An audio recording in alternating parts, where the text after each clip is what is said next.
this is Rick Rosati. Thanks for joining me on mitigationjournal.org. Today we're talking about writing your biologic event plan. The first step in creating a workable biologic plan is to realize that a biologic plan is not the same as a pandemic plan. Plans written for specific diseases rather than for a biologic situation in general will certainly fail. Plans should be guidance documents for a spectrum of events rather than addressing one specific disease. Labeling your plan a pandemic plan or an avian flu plan implies that the plan will only be activated if the situation actually becomes a pandemic or if the specific pathogen that causes the event is discovered. This can delay the plan activation, resulting in further escalation of the situation. Planning for generalities allows greater flexibility and integration of action into a variety of situations. Your plan should be established for seasonal events as well as for intentional acts of biologic terrorism.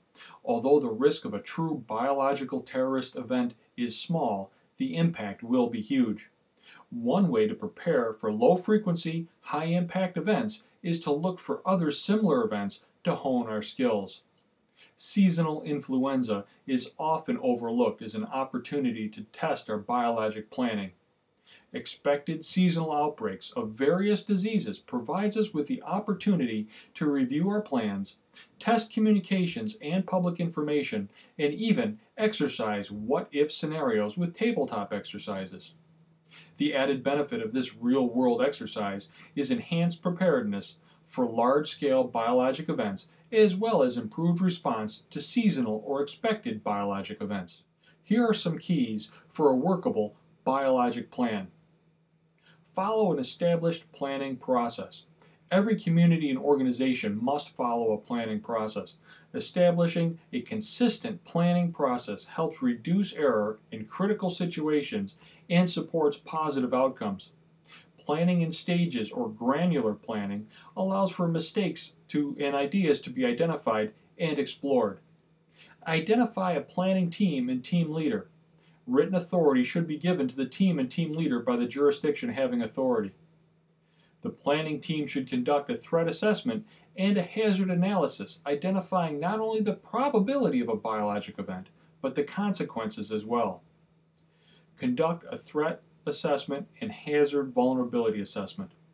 Every jurisdiction should have conducted a threat assessment and a hazard vulnerability assessment as part of their general preparedness planning. Our vulnerability to that hazard requires a bit more detail. We have to consider the loss of personnel. Personnel may not be able to report to work due to direct or indirect impact of a biologic event. Personnel may become ill and not able to report. That's direct impact. Or may remain away from the work environment resulting from indirect impact, such as school or daycare closure, ill family members, or even fear. These losses apply to uniformed and civilian employees in the public service setting, as well as clinical and non-clinical staff in the healthcare setting. Loss of surge capacity. Surge capacity is a function of space, resources, and personnel. Loss of personnel will limit the ability to manage surge even when plenty of bed space exists. Need for decontamination and personal protective equipment has to be addressed. If not properly decontaminated, the environment of care can act as a reservoir for disease and cause infection in otherwise healthy persons. Personal protective equipment, or PPE, may be scarce and vendors may not be able to keep up with demand or make deliveries as needed. PPE should be stockpiled separately and not subject to just-in-time inventory. We also have to consider the impact of surrounding communities on your operation. Are neighboring jurisdictions and facilities as well prepared as you are? If not, you can expect an influx of people into an area that is prepared and operating well. This influx from surrounding areas can collapse even the best prepared organizations. Conduct a review of existing infrastructure and systems, and you have to be brutally honest here.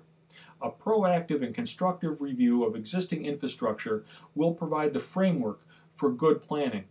Assuming that your systems will be viable if they haven't been assessed or tested invites disaster. Do you have a robust planning, training, and preparedness activity program? What is your ability to manage surge capacity, measured by physical space, numbers of victims, and the ability to provide treatment? Have you established a protocol for triage of limited critical services during a community-wide event? And are those triggers identified for making the change from a standard of care to a sufficiency of care? Has the preparedness of partner agencies, suppliers, and vendors been evaluated? Without your partner agencies or contractors, you may not be able to continue to provide service or carry out your mission. In summary, you should be writing a generic biologic plan, not a pandemic plan, not an avian flu plan. You should be following an established planning process and following up with training based on exercise design activities. You should also be following an established plan for naturally occurring diseases and man-made intentional acts of bioterrorism. Your biologic plan should become an annex to your larger preparedness and planning documents. Also, your biologic plan should be based on your threat assessment and hazard vulnerability assessments conducted as part of your larger preparedness activities. Finally, your biologic plan needs to account for the needs identified while reviewing your existing resources and infrastructure. I'm Rick Rosati. This is Mitigation Journal, the All Hazards Podcast. Thanks for joining us.